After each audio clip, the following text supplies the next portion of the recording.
palmas, diga glória a Deus. Diga glória a Deus. Você sabe que a gente louvando uma canção como essa, e a gente falando acerca de fogo, acerca de chama do Espírito, de manifestar do Espírito Santo, às vezes as pessoas elas confundem isso. Elas acham que fogo de Deus ele é manifesto através de pulo, através de grito, né? É claro que é muito gostoso. Quem está sentindo a presença do Senhor aí, diga glória a Deus, né? A gente levanta a mão, a gente sente a presença, a gente adora. Mas amado, deixa eu dizer uma coisa para você. A maior manifestação da presença de Deus na minha vida, a maior manifestação do fogo de Deus na minha vida não é a língua estranha que sai pela minha boca, não é o sapatear, o pular ou rodar, mas a maior manifestação do Espírito Santo na minha vida é um caráter transformado. Eu posso ouvir um glória a Deus aí? Como é que, pastor, como é que eu consigo identificar uma pessoa cheia do Espírito Santo? Não é aquela que roda mais. Como é que eu consigo manifestar, como é que eu consigo, Senhor, pastor, identificar uma pessoa cheia do Espírito Santo? Não é aquela pessoa que grita, que roda. Porque quando o Espírito Santo nos toma, de fato, a gente quer louvar, a gente quer adorar, a gente levanta a mão, a gente sente o fogo de Deus. Mas não adianta a gente sentir esse fogo e quando a gente desce do altar, ou quando a gente vai para a nossa casa, ou quando a gente está lidando com a nossa família, nós somos ímpios. Amados, tem muitas pessoas que agem como ímpios, mas falam em línguas. Tem muitos homens que agem como ímpios dentro da sua casa, com as suas esposas, com seus filhos, mas que rodam no poder. Entenda, eu não sou contra o poder, eu quero que o poder de Deus se manifeste nesse lugar. Você pode levantar a tua mão e dar glória a Deus. Você pode fazer barulho para Jesus aí nessa noite, meu amado. Eu não sou contra isso não. Mas eu entendo que o mover é uma consequência de um caráter transformado. O problema é que na vida de muitas pessoas, primeiro vem o mover, o movimento, sem a transformação. Diga comigo, o mover é resultado de transformação. Glória a Deus, amado. Então quando você estiver orando, você fala para Deus assim: Senhor, eu quero ser cheio do Teu Espírito, eu quero orar, eu quero sentir a Tua presença, eu quero abrir a minha boca, eu quero falar em línguas estranhas. Você pode dar glória a Deus aí, meu irmão? Eu quero pular, eu quero sentir o fogo, eu quero sentir tudo, Senhor. Eu quero tudo isso. Mas em primeiro lugar, transforma o meu caráter. Senhor, tira o palavrão da minha boca. Senhor, tira o engano dos meus lábios, tira a prostituição, tira a lascívia da minha vida. Quem está entendendo, pastor, aqui, diga glória a Deus. Quem é o homem cheio do fogo e do Espírito? É aquele que é transformado no seu caráter. Você pode aplaudir bem forte ao Senhor, meu amado. Caráter transformado manifesta a glória de Deus. Caráter transformado manifesta a glória de Deus. Aplauda mais forte ao Senhor aí. Diga caráter. Diga bem alto, caráter transformado manifesta a glória de Deus. Não adianta eu ser cheio do fogo e falar em mistério, mas estar amaldiçoando os outros. Não, meu irmão. Diga assim comigo: a minha boca não é para amaldiçoar.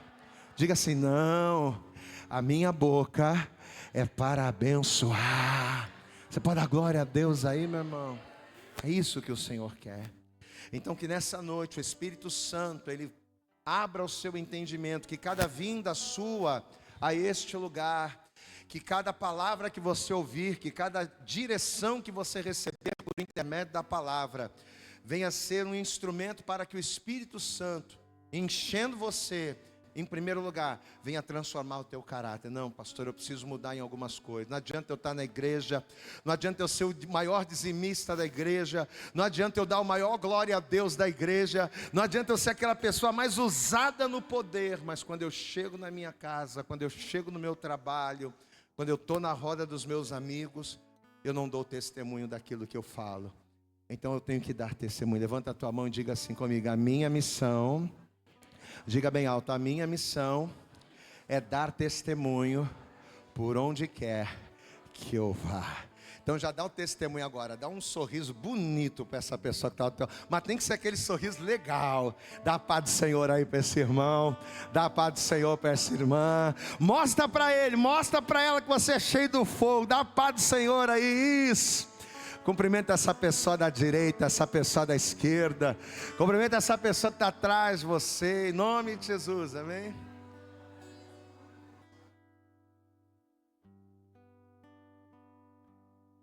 Amém? Aleluias. Aí depois que você já cumprimenta, mas já cumprimenta, mas muito rápido assim, meu Deus do céu. Dá aquele sorriso aí, glória a Deus, aleluia. Já cumprimentou? Então agora vamos fazer uma coisa. Volta para o lugar, amém? Isso, todos voltem para os seus lugares. Eu quero pedir agora para os colunas também estarem, né, posicionados aqui. Os que estiverem trabalhando, fiquem de pé, voltados para cá. Os que não estiverem trabalhando agora, cada um tome aqui os seus lugares, aqui nas posições, nas cadeiras. Eu quero pedir que todos se coloquem de pé, amém? Nós vamos ler a palavra de Deus, coloque de pé, isso, amém? Pega a palavra de Deus, por favor, amém? Pastor, como é que Deus ele vai transformar o meu caráter, já que um homem e uma mulher cheia do Espírito são pessoas de caráter transformado? Deus ele transforma o nosso caráter através da palavra de Deus, não é? É por isso que uma igreja tem que ter louvor, tem que ter adoração, tem que ter dança. É por isso que uma igreja precisa ter vários ministérios, ministérios sociais, precisa ter tudo isso. Mas o mais importante numa igreja é a palavra de Deus, porque a palavra é lâmpada, a palavra é luz, a palavra é direção. Diga comigo assim: a palavra de Deus, diga mais alto, diga: a palavra de Deus é direção. É direção para quê? Para que eu me transforme, para que eu seja uma pessoa transformada pelo Espírito. Para que eu venha ser luz nas trevas, para que eu seja referência para aqueles que estão perdidos. Esse momento do culto é um dos momentos mais importantes, porque é o momento de você receber do céu a direção. E essa palavra que nós vamos pregar hoje, o Espírito Santo, ele, em meio a uma tribulação, essa semana foi uma semana muito difícil, uma semana, né, cheia de desafios, cheia de obstáculos, e em meio a todos os desafios que nós enfrentamos nessa semana, o Espírito Santo me deu ontem essa palavra. E olha que eu sou uma pessoa super organizada com as minhas agendas, super organizado com meus compromissos. Mas para você ter uma ideia, eu não tive tempo para poder sentar, para poder orar, para poder meditar numa palavra. E ontem, apenas ontem, o Espírito Santo nos deu essa palavra aqui. Eu estava fazendo coisas e ali no computador. E eu fazia uma coisa, ia num lugar, resolvia um problema. Em meio a série de coisas, eu parava, voltava, vinha. E ontem o Espírito Santo nos deu essa palavra, essa direção. E eu não tenho dúvida de que Deus ele vai falar com cada um de nós nesse lugar. Amém, amados? Diga assim comigo: esta palavra será direção para mim. Mas eu já quero de antemão pedir a você que você não permita que nada venha te distrair, né? Porque essa palavra que Deus vai nos entregar hoje, ela vai, de alguma forma, descortinar o que acontece no mundo espiritual em relação às nossas vidas. A gente, às vezes, tem tantos questionamentos, né? Do porquê que determinadas coisas não acontecem e do porquê também que determinadas coisas acontecem. Pastor, por que essa coisa está acontecendo na minha vida? Ou, por que determinada bênção não está acontecendo? E aí o Senhor nos deu uma inspiração muito tremenda através dessa palavra. Então, a partir de agora, procure não levantar, procure não andar pela igreja. Se tiver gente lá dentro da escolinha, obreiros, colunas, que não estiverem fazendo nada, traga todo mundo para cá. Agora é momento da gente ouvir Deus falar. Diga assim comigo: o momento do louvor, diga bem alto, o louvor sou eu adorando a Deus. Agora diga assim: o momento da palavra é Deus falando comigo. Eis-nos aqui, Senhor. Deuteronômio capítulo 30, amém? De pé, por favor, pega a palavra e abra conosco aí. Deuteronômio capítulo 30. E nós vamos ler um texto bastante conhecido da palavra de Deus. Deuteronômio capítulo 30, verso 19. Enquanto você encontra aqui, eu quero cumprimentar essa pessoa que está nos acompanhando. Deus abençoe poderosamente a sua vida. Se você ainda não é inscrito no canal, por favor, se inscreva aí. Já está aparecendo aí, o César já está colocando para você aí, para você clicar. Já se inscreva no canal, ative as notificações, para que você possa estar por dentro de tudo aquilo que a gente fizer, de todas as ministrações, de todos os cultos que a gente estiver realizando aqui. E eu tenho certeza que você vai ser abençoado onde quer que você esteja. Que a bênção do Senhor que está aqui possa te alcançar aí onde você está, em nome de Jesus. Amém? Todos encontraram Deuteronômio 30? Se você encontrou, dê glória a Deus aí. Vamos ver o que a palavra de Deus ela diz aqui no versículo 19. Deuteronômio capítulo 30, verso 19, diz assim: os céus e a terra tomo hoje por testemunhas contra vós, de que te tenho proposto a vida e a morte, a bênção e a maldição. E aí o Senhor nos diz: escolhe, pois, a vida. Só até aqui. Glória a Deus, igreja. Então veja a declaração que o Senhor está fazendo não apenas para aquele povo que estava saindo do Egito. Essa declaração o Senhor está trazendo aqui não somente para aquele povo que estava sendo liberto do cativeiro de Faraó, mas essa palavra é para cada um de nós nesta noite. Essa palavra é para mim, essa palavra é para você. Eu coloco diante de você, eu apresento diante dos teus olhos a vida e a morte. Eu apresento diante de você, eu coloco diante dos teus olhos a bênção e a maldição. E o meu conselho para você, de alguém que é muito mais experiente do que você, de alguém que conhece coisas que você não conhece, de alguém cujos pensamentos são maiores do que os seus e os caminhos são maiores do que os seus. Esse é o meu conselho: escolhe a vida. Glória a Deus, igreja. Deus essa noite está nos aconselhando, e Ele já começa através da palavra dizendo para mim e para você. Talvez você está aqui precisando tomar uma decisão no seu casamento. Talvez você está aqui precisando tomar uma decisão na sua vida familiar, na sua vida profissional. Eu não sei quais são as lutas que você tem enfrentado, e eu não sei diante de que dilemas você está, mas você precisa tomar uma decisão. Então Deus está dizendo: independente daquilo que está diante de você, independente daquilo que você está enfrentando, diante de você está posto vida e morte, bênção e maldição. Mas nesta noite, dia 29 de setembro, aqui no MAP, eu uso a boca do pastor para dizer a você: escolhe, pois, a vida. Não escolha a morte, não escolha a maldição, escolha a vida. É a palavra que Deus está trazendo. Ele diz: os céus e a terra tomo hoje por testemunhas contra vós, de que te tenho proposto a vida e a morte, a bênção e a maldição. Repitam todos bem alto: escolhe, pois, a vida. Amém? Então você vai estender as suas mãos aqui para frente agora. Você vai fechar os seus olhos e você vai começar a orar, e você vai começar a determinar, a falar com Deus. Ore pela minha vida, peça a Deus agora para fazer do pastor, para fazer desse homem simples, para fazer desse homem que não é nada um instrumento da sua vontade para a tua vida. Comece a orar pela minha vida, comece a pedir: Pai, em nome de Jesus, quem sou eu, ó Pai, para ouvir a tua voz? Quem sou eu para adentrar no santuário? Quem sou eu para estar além do véu? Quem sou eu para ser porta-voz do teu povo? Eu não sou nada, Senhor, mas que nessa noite cada palavra que sair da nossa boca venha trazer direção para esta pessoa que está ouvindo, seja aquele que está aqui, seja essa pessoa que nos acompanha pela internet. Em nome de Jesus, fala poderosamente com cada vida e com cada coração. Traga, Senhor, luz para os pés, luz para o caminho. Traga direção para essa pessoa através da palavra. Abre os nossos olhos do entendimento. Joga por terra, Senhor, as dificuldades de compreensão. Arranca as escamas dos nossos olhos para que possamos ver, para que possamos te ver. Ministra o nosso coração e fala conosco nesta noite. É o que nós oramos e te pedimos, e com fé te agradecemos, em nome de Jesus. Você pode dizer amém, Jesus, e aplaudir bem forte a Jesus. Você pode aplaudir bem forte ao Senhor. Aleluias. Jesus, coisa linda. Você pode levantar a mão e dizer forte a Jesus. Senta no teu lugar. Senta no teu lugar. Eu quero começar esta palavra trazendo para você uma introdução acerca de algo comum, algo que vai acontecer, não é? daqui a uma semana. E eu quero usar, né, como introdução para essa palavra, e por isso eu gostaria de que a partir de agora você prestasse toda atenção para que você tivesse compreensão. Eu vou trazer para você uma introdução de algo natural, de algo humano, mas que vai refletir em um entendimento espiritual para você. Então, a partir de agora, vê para essa pessoa bonita que está do teu lado, faz assim para ela, ó. Aí fala para ela assim, ó, Deus vai falar com a gente agora. Aí para a pessoa do outro lado, faz a mesma coisa, faz.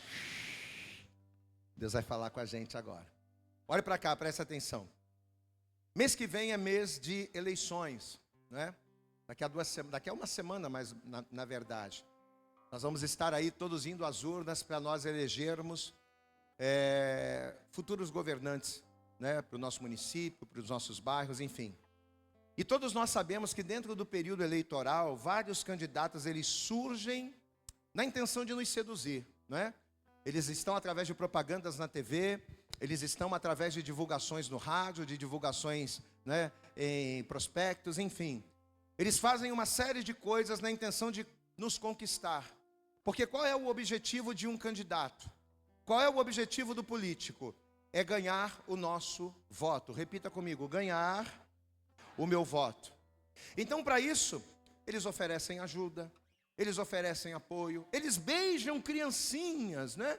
O camarada chega na favela, aquele cara todo engomado, todo engravatado, e ele vê as criancinhas lá e eles beijam crianças. Eles fazem 1000 promessas.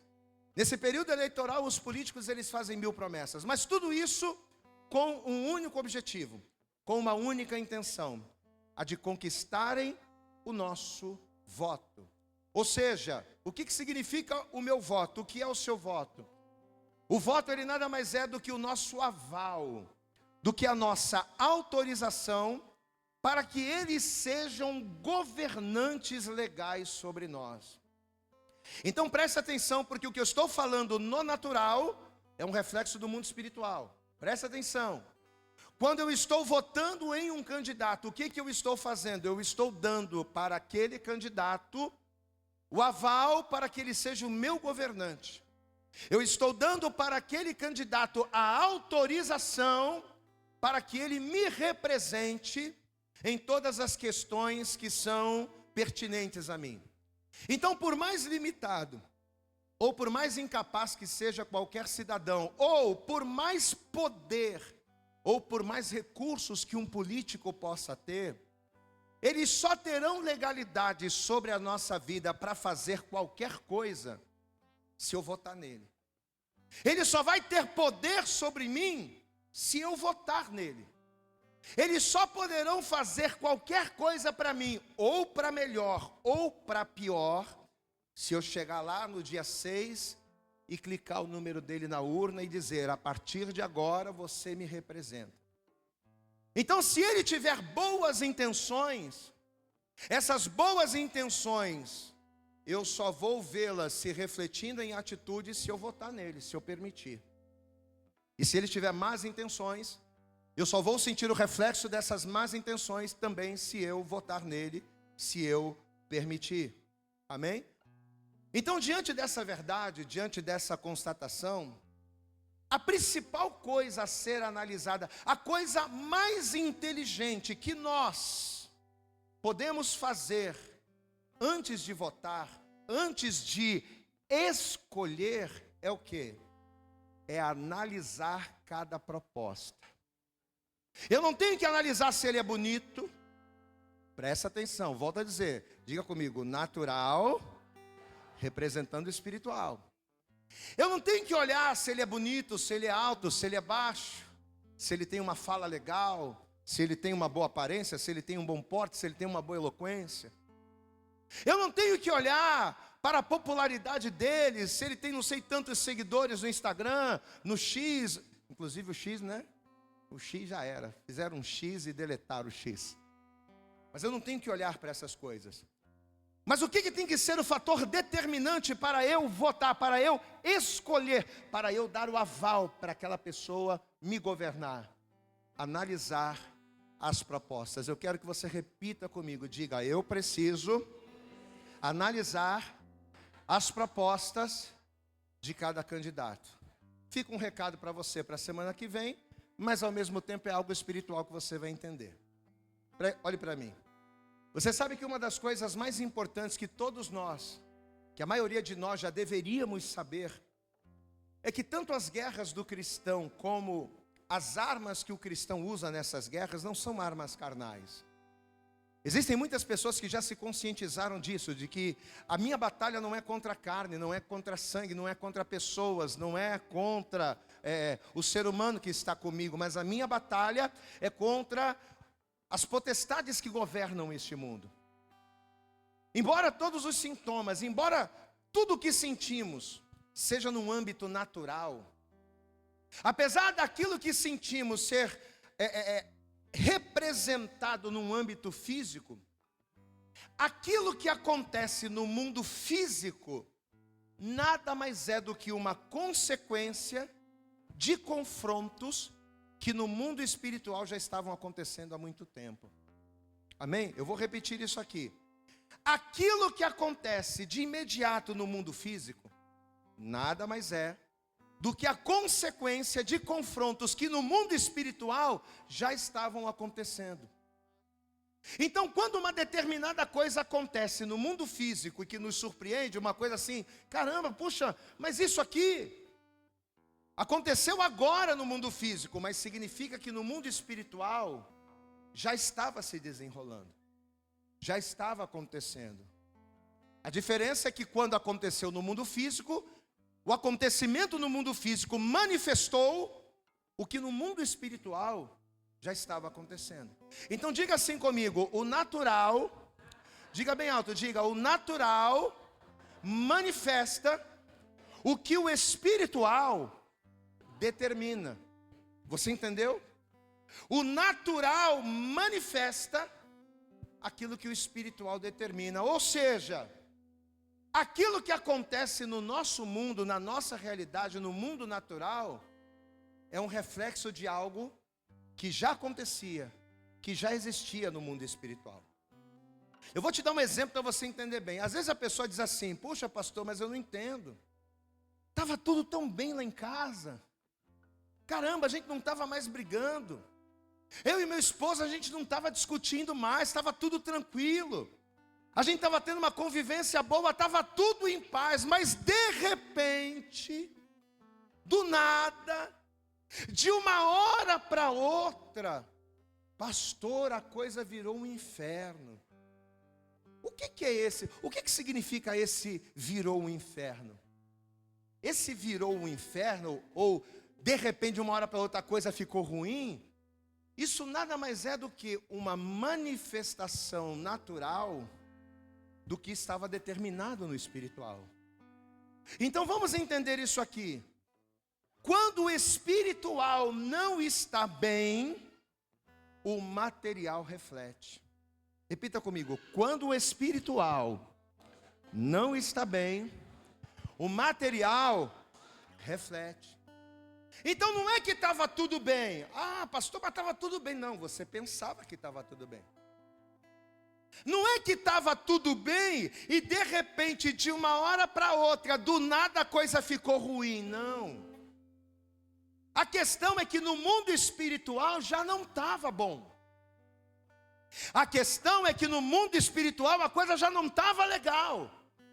O que acontece no físico é só uma manifestação que reproduz aquilo que já não estava bem no espiritual. Porque, queridos, entendam uma coisa: nada acontece do nada. Repita comigo, nada acontece do nada. Ainda mais situações que geram dores, tristezas. Não é do nada, não é da noite para o dia que uma pessoa cai. Ah, puxa vida, fulano estava firme na igreja, estava dando glória a Deus e aleluia. Fulano, de repente, o camarada desviou. Não é que estava tudo bem e de repente ele desviou, não. No mundo espiritual ele já estava desviado.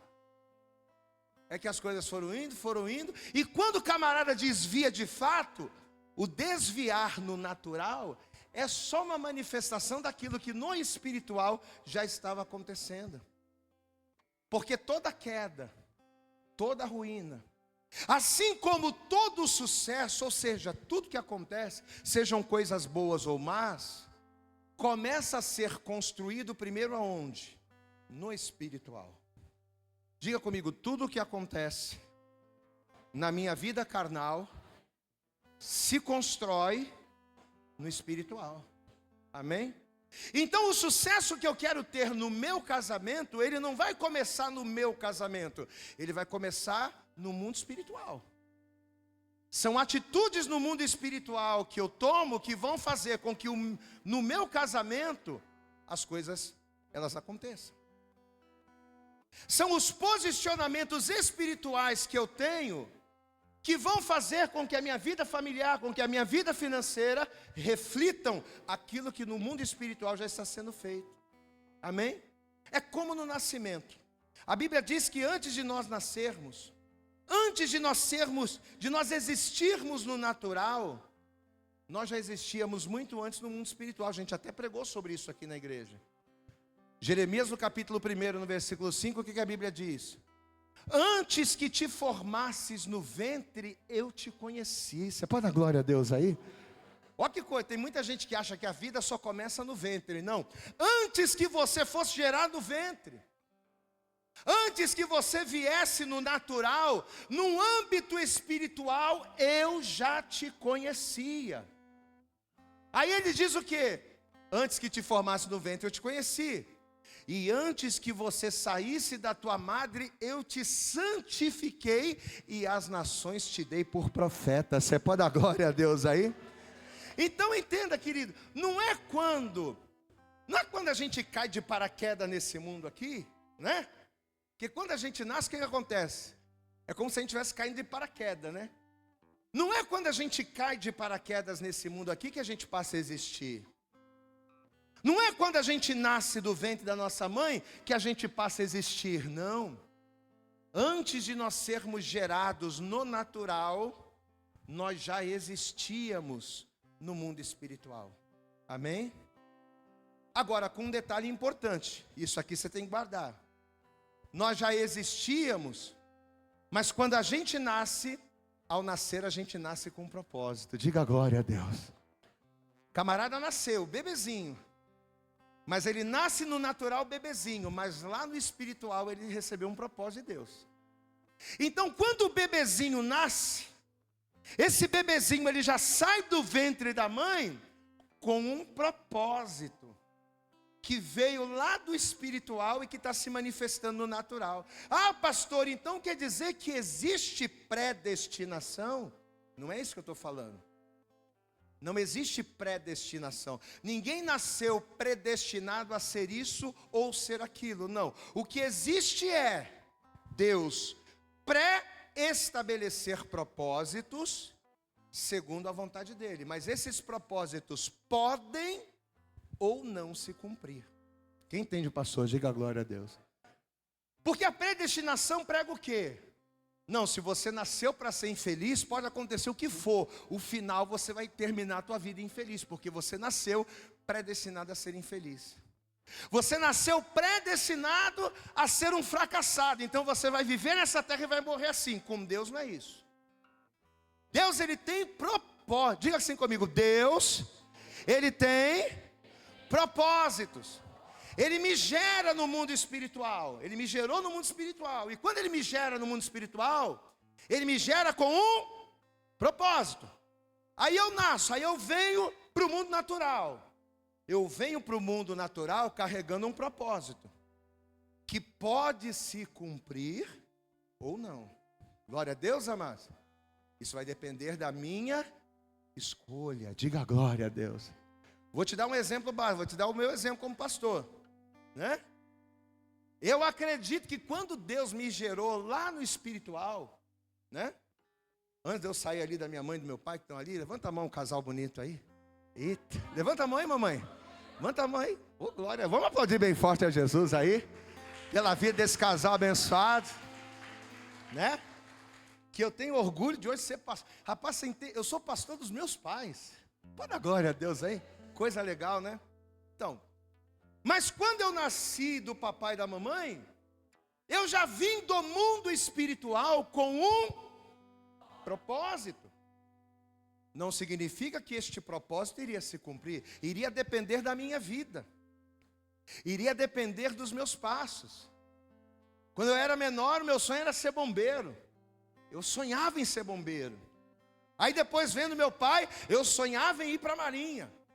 Só que quando eu cheguei com 17 anos, comecei a tocar, comecei a ser músico, aí eu desisti de tudo. E aí acabou que sendo músico, tocava no mundo, de repente Deus foi e me trouxe para a igreja.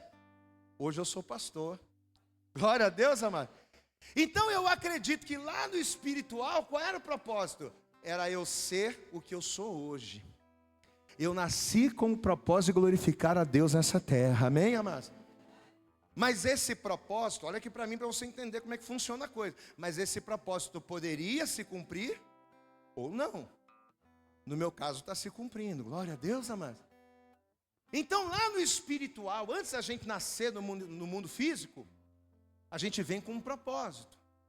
Não com uma pré-determinação que você vai ser aquilo e acabou. Deus tem um projeto. Deus não impõe para mim o que Ele quer. Ele tem um desejo sobre a minha vida. Ele tem um desejo sobre a tua vida. Quando Deus olha para você, Alberto, Deus tem um desejo para você. E não é de hoje, é desde quando você ainda estava lá no espiritual. Glória a Deus, amado. Quando Deus ele olha para você, Rafinha, Deus ele tem um propósito na sua vida. Um propósito não é de agora, é lá do espiritual. E aí a gente vai vivendo a nossa vida, e a gente precisa descobrir esse propósito. E quando a gente descobre, e a gente aceita, e a gente caminha, a gente passa a andar na vontade de Deus. E quando eu ando na vontade de Deus, a glória de Deus se manifesta na minha vida. Você pode levantar a tua mão, abrir a tua boca e glorificar. Porque quando você alinha a sua vida ao projeto de Deus, Deus te abençoa. Aplauda bem forte e dá glória a Deus aí, aleluias. Mas entenda uma coisa, vamos entender.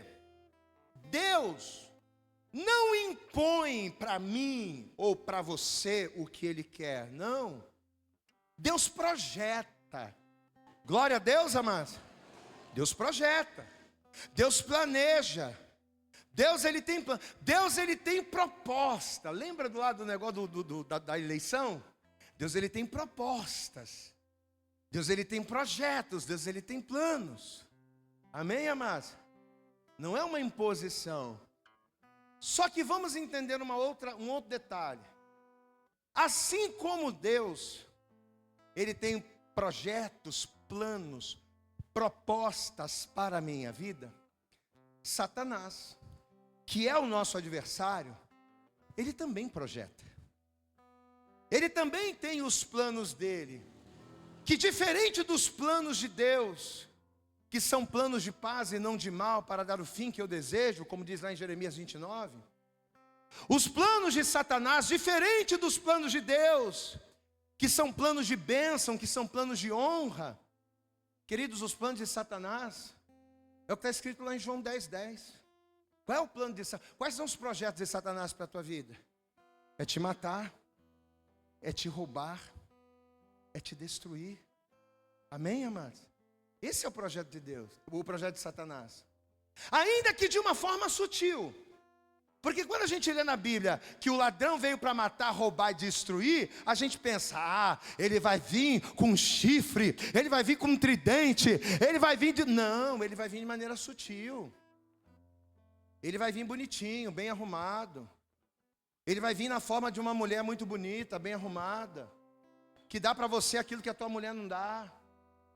Ele vai vir na forma de um amigo que vai te levar para um vício, para fazer você esquecer dos problemas. Ele vem de uma maneira agradável, mas ainda que de uma forma sutil, ainda que não pareça. O que o diabo quer? Qual é a proposta de governo do diabo? É te matar, te roubar e te destruir. Amém, amados?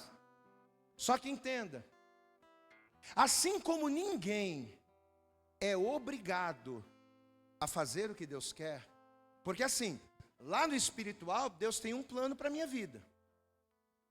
Mas um plano que, se eu quiser, eu sigo. Se eu não quiser, eu não sigo. No meu caso, eu estou seguindo o propósito de Deus na minha vida. Mas tem muita gente que não quer. Tem muita gente que diz, não, pastor, esse negócio de ser santo não é para mim. Esse negócio de fugir do pecado, esse negócio de santificar a mina vida, esse negócio de estar na igreja glorificando a Deus, isso não é para mim. Tem pessoas que não querem. Assim como ninguém é obrigado a ser o que Deus quer, queridos, ninguém é obrigado também a viver o que Satanás quer. Amém? Eu não sou obrigado a ser abençoado por Deus. Eu posso rejeitar a bênção. Mas eu também não sou obrigado a ser capacho do inferno. Eu posso rejeitar o inferno na minha vida. Eu não sou obrigado a ser uma pessoa doente. Eu não sou obrigado a ser uma pessoa deprimida. Eu não sou obrigado a viver uma vida de derrota, de miséria. Não, eu posso dizer não. Eu não quero isso para a minha vida. Eu quero o melhor para mim. Assim como ninguém é obrigado a ser um homem e uma mulher de Deus, ninguém é obrigado, ninguém é predestinado a ser um derrotado. Ah, fulano nasceu para viver uma vida de derrota, fulano nasceu para viver uma vida de enfermidade, essa pessoa só vive doente. Meu Deus, não, você não nasceu, e você não é obrigado a aceitar isso. A gente não tem que aceitar, não.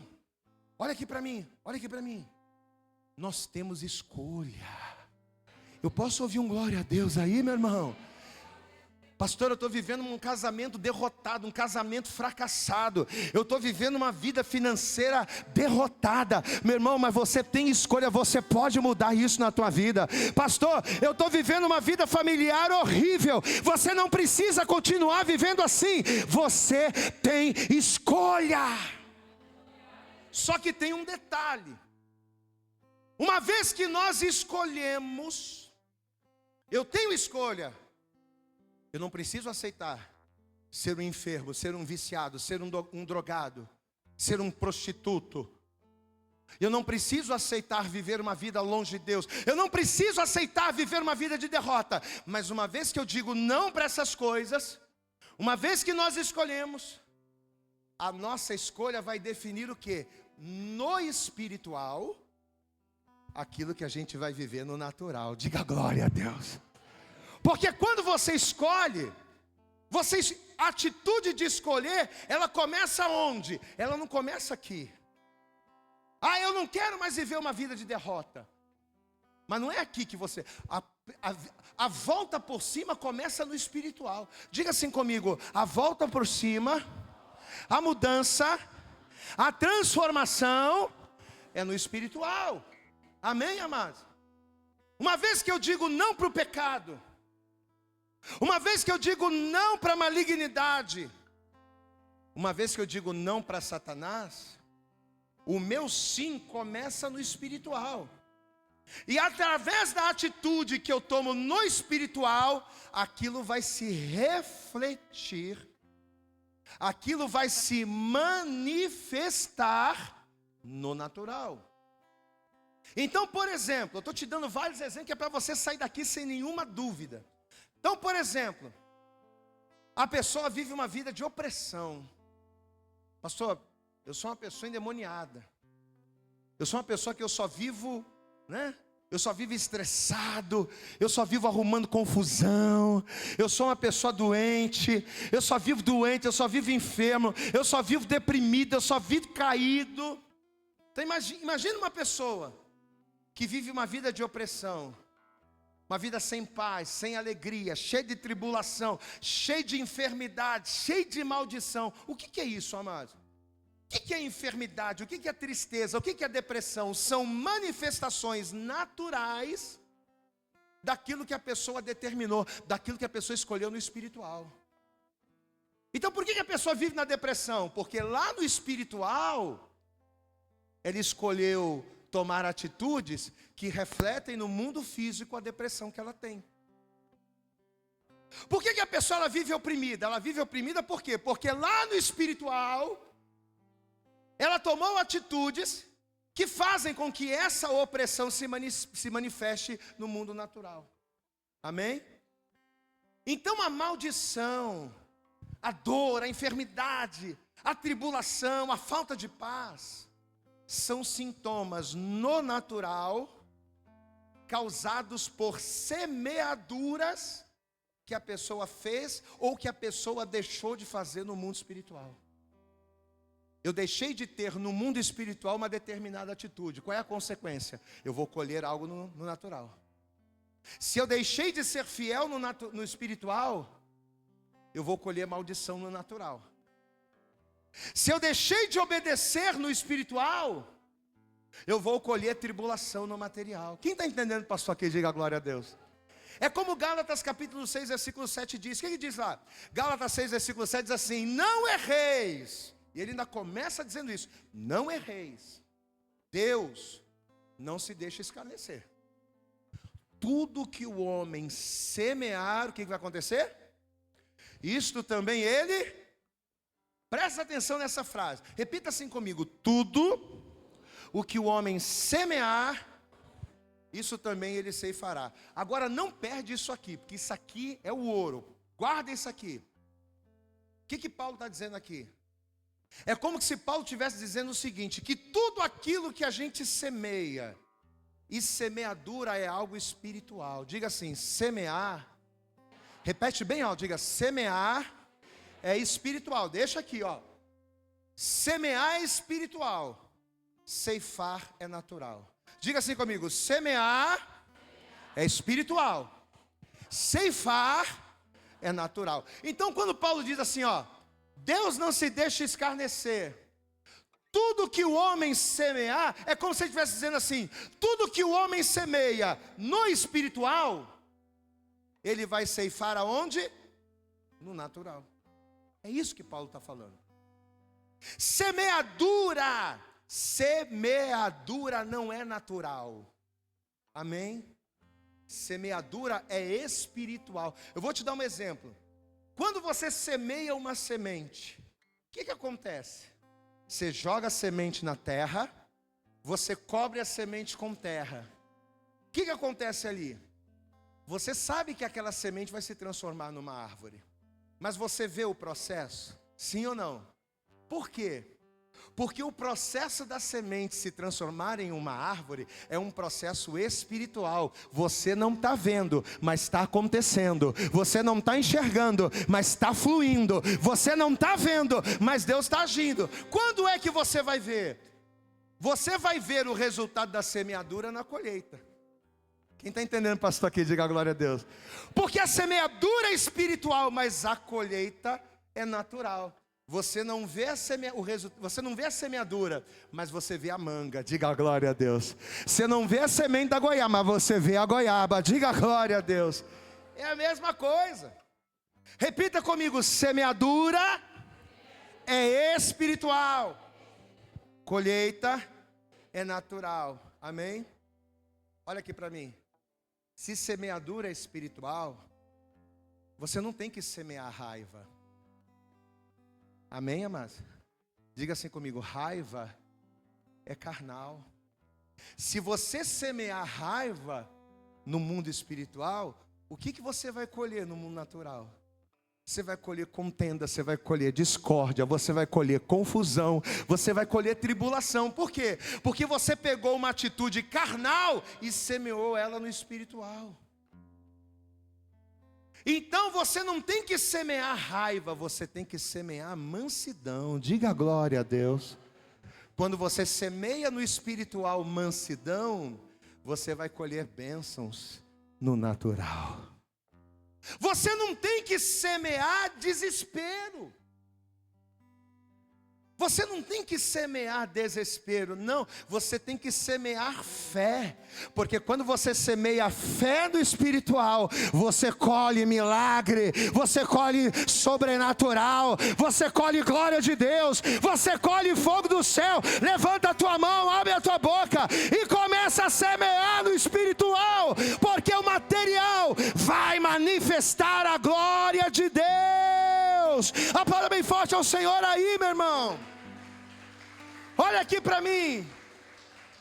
Não adianta Você não tem que semear ódio. Tem gente que semeia ódio.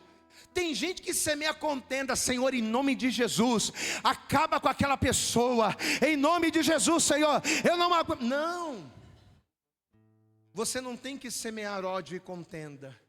Você tem que semear o fruto do Espírito. Você tem que semear benignidade, bondade, fé, mansidão, temperança. Porque semeando no espiritual, você vai colher a bênção de Deus. Traduzindo, olha aqui para mim. Vamos traduzir? Não adianta querer semear na carne. Glória a Deus, igreja. Porque semeadura é espiritual. Diga comigo, semeadura é espiritual. Se eu semear na carne, eu vou colher o quê? Carne. Se eu semear na carne, vai acontecer exatamente o que Paulo vai dizer. Abre comigo, Gálatas 6. Vamos ver aqui, ó. Não é o pastor Vitor que está dizendo, isso aqui é a palavra. Vamos lá, Gálatas 6, versículo de número 7. Vamos ver. Olha o que Paulo vai dizer aqui. Gálatas capítulo 6, versículo 7 diz assim: não erreis, Deus não se deixa escarnecer. Repita comigo. Porque tudo o que o homem semear, aí o pastor Vitor acrescenta, no espiritual. Tudo que o homem semear no espiritual, aí continua aqui, isso também ceifará. Aí o pastor Vitor acrescenta, ceifará no natural. Então tudo que eu semear no espiritual, eu vou ceifar no carnal. Aí olha o que ele diz no versículo 8. Porque o que semeia na carne, não, semeadura é espiritual. Então não tem que semear na carne, eu tenho que semear no espírito. Glória a Deus, amado. Eu não tenho que semear ódio, eu tenho que semear mansidão. Eu não tenho que semear desespero, eu tenho que semear fé. Aí ele diz aqui, porque o que semeia na sua carne, o que vai acontecer? Da carne ceifará corrupção, mas o que semeia no Espírito, do Espírito ceifará a vida eterna. A palavra bem forte ao Senhor, meu irmão. Semeia no Espírito, Deus tem vida para você. Aleluia. Então olha para cá. O problema da grande maioria das pessoas,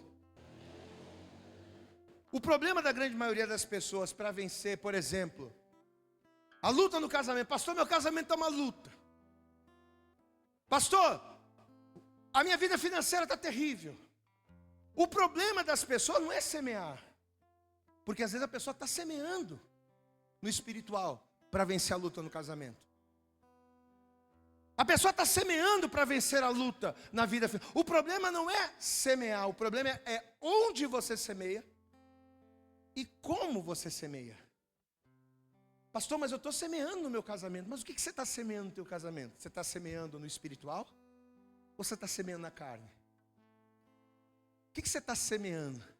Você está semeando paz ou você está semeando guerra? Você está semeando fé ou você está semeando contenda? Então o maior problema das pessoas hoje é onde elas estão semeando e como elas estão semeando. Porque a maioria das pessoas está querendo colher bênção, mas semeando maldição. Eu quero muito que o meu casamento seja abençoado. Mas o que você está semeando no espiritual? Você está orando, você está jejuando, você está profetizando, você está declarando bênção, você está orando, você está tendo fé, você está sendo manso? Não. Como é que você vai querer colher no espírito, no natural, bênçãos, se no espiritual você está semeando na carne? Então, uma vez que nós... Quem está entendendo, pastor, aqui? Diga glória a Deus. Estou conseguindo me fazer entender? É um pouco complicado, mas se a gente prestar atenção, a gente entende. Uma vez que nós, como pessoas inteligentes, uma vez que a gente compreende isso, o que a gente começa a enxergar? Que agir no natural, ou seja, tudo que a gente faz na força do braço, tudo que a gente faz na nossa capacidade, na nossa sabedoria, tudo que a gente faz confiando na grandeza do nosso exército, toda semeadura carnal não serve de nada. Por quê? Porque no final das contas, o que vai definir o teu casamento, o que vai definir o bem-estar da tua família, o que vai definir o bem-estar da tua vida financeira, não é o natural, O natural só reproduz o que você faz no espiritual. Diga assim comigo: o natural só reproduz o que você faz, o que você semeia no espiritual. Repita assim comigo: o natural, o que define, diga comigo, o que define é o espiritual. Você entende isso? Você pode ser o cara mais inteligente do mundo, você pode ser o cara mais rico do mundo, você pode ser a pessoa mais influente do mundo, mas se você não semear no espírito, não vai adiantar nada a tua riqueza, porque o que define não é o que você tem aqui, não é o que você faz aqui, o que define é o que você faz lá. O que define é o que você semeia no espiritual. Amém, amados? Então, sendo assim, se o que define é o espiritual, sendo assim, o que a gente precisa fazer?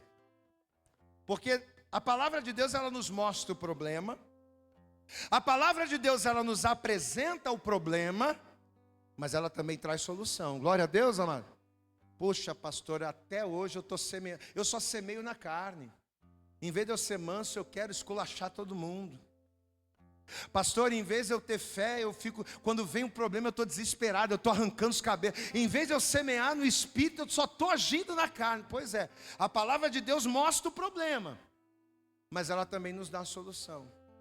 Então o que a gente precisa fazer para mudar os resultados na nossa vida natural? O que a gente precisa fazer no espiritual para mudar a nossa realidade? A gente precisa fazer duas coisas. Primeira coisa, definir quem a gente quer ser nessa terra e em quem nós queremos estar nessa vida. Glória a Deus, amado. Então, primeira coisa que você precisa fazer: quem você quer ser nessa terra? Você quer ser um derrotado? Eu estou te fazendo uma pergunta. Você quer ser um derrotado? Você quer ser um fracassado? Você quer ser um doente? Você quer ser uma pessoa deprimida? Você quer ser uma pessoa que não tem sucesso em nada? Então, primeira coisa que a gente precisa fazer para mudar a coisa. Primeira coisa que a gente precisa fazer para mudar a história: quem eu quero ser nessa terra? E principalmente, eu tenho que escolher. Lembra lá da introdução que a gente fez do voto e tal? Eu tenho que escolher um candidato para mim. Glória a Deus, igreja. No espiritual, eu tenho que escolher quem vai me representar. No espiritual, eu tenho que definir de quem eu sou e a quem eu vou servir. Glória a Deus, mamãe. Pastor, e qual é o critério para eu fazer essa escolha? Eu não quero mais ser um derrotado, eu não quero mais ser um perdido, eu não quero mais ser um deprimido, eu não quero mais ser um viciado. Eu já sei o que eu quero. Qual é o critério agora que eu tenho que ter para escolher? O mesmo para você escolher um governante. Amém? Eu tenho que escolher as propostas. Só existem dois candidatos disputando. No Rio de Janeiro tem o Ramagem. No Rio de Janeiro tem o Sérgio Cabral. Sérgio Cabral não. O Paz, tem o Ramagem, né? Tem o outro lado do PSOL, tem uns 5 ou 6 candidatos no Rio de Janeiro. Eu tô acompanhando mais o de São Paulo, porque o de São Paulo está muito divertido, amado. Olha, se eu pudesse eu ia votar em São Paulo, está muito divertido. Entendeu? São Paulo tem um monte de gente, tem o Datena, tem o Marçal, né? Tem a Tabata. Então no Rio tem uns 5, em São Paulo tem uns 6. Mas olha aqui para mim. Mas no mundo espiritual só existem 2. Diga assim comigo: no mundo espiritual só existem 2 candidatos: Deus e Satanás. Aí você precisa analisar as propostas. Você precisa analisar o perfil de cada um. Olha aqui para mim. Quem é Deus? Deus é aquele que me chama de filho. Quem é Satanás? Satanás é aquele que me chama de cavalo. Quem é Deus? Deus é aquele que nos põe à mesa e nos dá pão para comer. Quem é Satanás? Satanás é aquele que me coloca no charco de lodo e me oferece bolotas de porcos. Olha aí as propostas. Quem é Deus, pastor? Deus é aquele que nos faz livres. Quem é Satanás? É aquele que nos acorrenta. Quem é Deus? Deus é aquele que nos dá vida através da palavra. Quem é Satanás? É aquele que nos dá morte através do pecado. Então a primeira coisa que a gente precisa fazer é definir quem queremos ser nessa terra. Você quer ser um fracassado a vida toda? Você quer ser um derrotado a vida toda? Ou você quer ser um vitorioso em Deus? Você quer ser um doente? Você quer ser um oprimido? Você quer ser um cativo? Ou você quer ser liberto? Ou você quer ser restaurado? Ou você quer ser livre? Quem quer ser livre aqui, diga glória a Deus. Então a primeira coisa, quem eu quero ser nessa terra? Agora a segunda coisa, quem é que vai me proporcionar no mundo espiritual eu ser quem eu quero ser? Quem é que vai fazer de mim vencedor? Quem é que vai me libertar das dores? Quem é que vai quebrar dos grilhões? Quem é que vai me dar vida? Qual dos dois candidatos? E aí sim, uma vez que eu defino quem eu sou, e uma vez que eu defino quem pode me fazer ser o que eu quero ser, qual é a segunda coisa que eu preciso fazer? Eu preciso permanecer firme na minha escolha. Amém? O candidato Jesus, o número dele é 77. O candidato Satanás é 666. Esse eu não quero não. Eu quero Jesus na minha vida. Eu quero Jesus na minha vida. Você que quer Jesus, levanta a tua mão, abre a tua boca e glorifica, porque Ele é quem te dá vida. Aplauda bem forte ao Senhor. Aleluias. Definiu quem você quer ser? Definiu quem é o melhor candidato? Permaneça firme nele. Não olhe para trás. Ou seja, afunda os barcos. Diga glória a Deus. Queima as carroças. Pega os bois e sacrifica, não tem mais volta. Eu quero o 777, não tem mais volta. Eu quero o Senhor, não tem mais volta. Haja o que houver, venha a luta que vier, custe o que custar. O meu candidato é Jesus Cristo. E não olha para trás. Pastor, e por que eu não posso olhar para trás? Porque se a tua escolha for Deus, lembra do texto que a gente leu no início? Eis que diante de ti coloco bênção e maldição, vida e morte. Escolhe, pois, a vida. Quem quer a vida aqui? Diga glória a Deus. Qual é o candidato que pode te dar vida? A vida está em Jesus. Diga a vida. Diga bem alto, a vida é Jesus. Mas por que você tem que ficar firme nele? Porque se o teu candidato, se a tua escolha for Deus, as fortalezas do mal, se o teu candidato é Deus, as fortalezas das trevas se levantarão contra você. Para quê, pastor? Para tentar te parar, para tentar desanimar, para tentar mudar a tua ideia. É igual candidato. Não, eu já estou fechado com o Cabral. Eu já estou fechado. Está amarrado, em nome de Jesus. Está amarrado. Eu já estou fechado com o Ramage. Eu já estou fechado com fulano, eu já estou fechado com o ciclano. Aí os outros ficam, né? Ficam querendo fazer você mudar de ideia. Não, mas esse não é o melhor. Não, mas se você for por aí vai ser complicado. Esse aqui é o melhor. Olha aqui para mim. É isso que Satanás faz. Quando você escolhe a Deus, ele faz de tudo para você desistir de Deus. Ele mostra as dificuldades. Olha aí, ó, se você for com Deus vai ser mais difícil.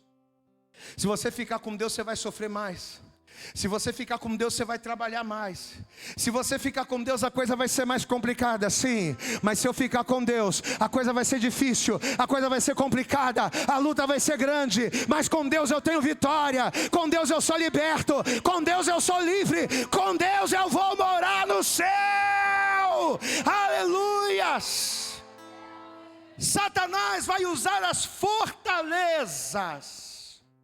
E nesse mês de outubro, nós vamos começar a partir de terça-feira a orar E o tema do nosso jejum, da nossa oração e das nossas exposições bíblicas às quintas-feiras vai ser esse: derrubando, destruindo as fortalezas. Eu posso ouvir um glória a Deus aí?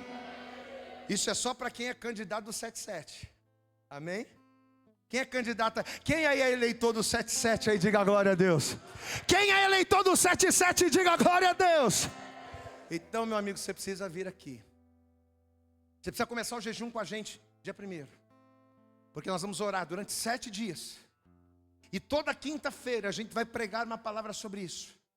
Como destruir as fortalezas do inferno que nos impedem, no mundo físico, de acessar no mundo espiritual a bênção de Deus. Amém? Deixa eu dizer uma coisa para você. É difícil seguir a Deus. Pastor, não é fácil. Não é fácil você fazer as coisas do jeito de Deus, não. É difícil. Mas posso te dizer uma coisa? Se você escolher a Deus, Deus tem promessa para você. E sabe qual é a promessa que Deus tem para você? E essa aqui é para a gente finalizar.